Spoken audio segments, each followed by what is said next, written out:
வணக்கம் அன்புக்குரிய சொந்தங்களே, மற்றும் ஒரு காணொளியில் உங்கள் எல்லாரையுமே சந்திக்க வந்தாச்சு. ரொம்ப ரொம்ப சந்தோஷமாக இருக்குது. அந்த வகையில் உங்களுக்கு இந்த வீடியோ பார்த்ததுமே தெரியும், கடந்த வருடத்தில் இதே காலப்பகுதியில் பிரம்மாண்ட இயக்குனர் ஷங்கர் வீட்டில் ஒரு பேரிடையே விழுந்தது அப்படின்னு சொல்லலாம்.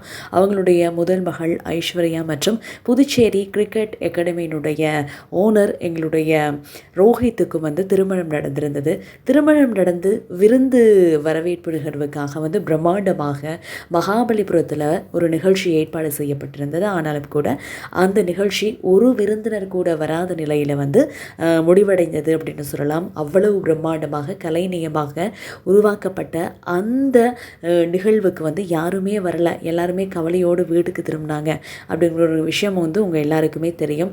ஆமாங்க, இப்போ சொல்ல போகிறது ஷங்கர் மகளினுடைய மூத்த கணவர் இப்போது விவாகரத்து நடந்திருக்கிறது. ரோஹித் பற்றின நிறைய விஷயங்களை இன்னைக்கு நாங்கள் பேச போகிறோம். அந்த வகையில் இந்த ரோஹித் யார் அப்படின்னா, பிரபல ஒரு வணிகருடைய பணக்காரருடைய மகர் தான் இந்த ரோஹித். புதுச்சேரியில் இவர் புதுச்சேரி கிரிக்கெட் டீமில் விளையாடிட்டுருக்காரு.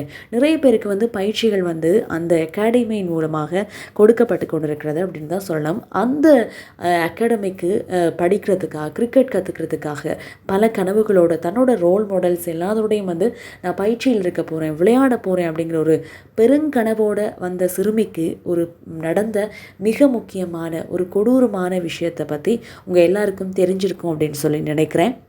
நிறைய பாலியல் தொல்லைகள் அவருக்கு கொடுக்கப்பட்டிருக்கு. அந்த சிறுமிக்கு தாமரைக்கண்ணன், பயிற்றுவிப்பாளர் தாமரைக்கண்ணன் மூலமாக நிறைய தொல்லைகள் இப்படி சேர்ந்துட்டு இருக்கும்போது தைரியமாக இந்த கிரிக்கெட் அகாடமியினுடைய உரிமையாளர் ரோஹித் கிட்ட போயிட்டு அந்த பொண்ணு சொல்லுது, இப்படியெல்லாம் எனக்கு நடக்குது, என்ன பண்ணுறது அப்படின்னு சொல்லி தைரியமாக ஒரு அண்ணன் மாதிரி கேட்கும்போது அவர் சொன்ன விஷயம் அந்த பொண்ணுக்கு ரொம்ப ரொம்ப மோசமாக இருந்தது.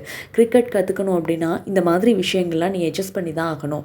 இங்கே வரக்கூடிய பொண்ணுங்க எல்லாருக்குமே இப்படியான ஒரு நிலைமை ஏற்பட்டுட்டு தான் இருக்குது அப்படின்னு சொன்னது அந்த சிறுமிக்கு ஒரு பேரதிர்ச்சியை ஏற்படுத்தியது அப்படின்னு தான் சொல்லணும்.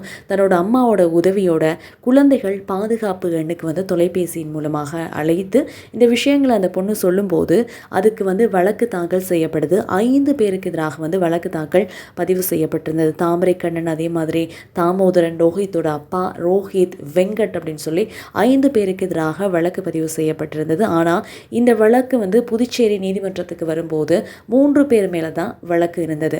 இதை கேட்டு அதிர்ந்து போன அந்த சிறுமி, இல்லை 5 பேரும் எனக்கு தொல்லைகள் தந்திருக்காங்க அப்படின்னு சொல்லும்போது அதுக்கு பிறகுதான் ரோஹித்தை கைது செய்யும்படி நடவடிக்கை எடுக்கப்பட்டிருந்தது. இதனால தான் ஷங்கர் அவங்களுடைய மூத்த மகளோட கல்யாணம் நின்று போனது நமக்கு எல்லாருக்குமே தெரியும். இதே போல் இன்னும் நிறைய காணொளிகளை பார்க்க என்னோட சேனலை மறக்காமல் சப்ஸ்கிரைப் பண்ணுங்கள் மக்களே.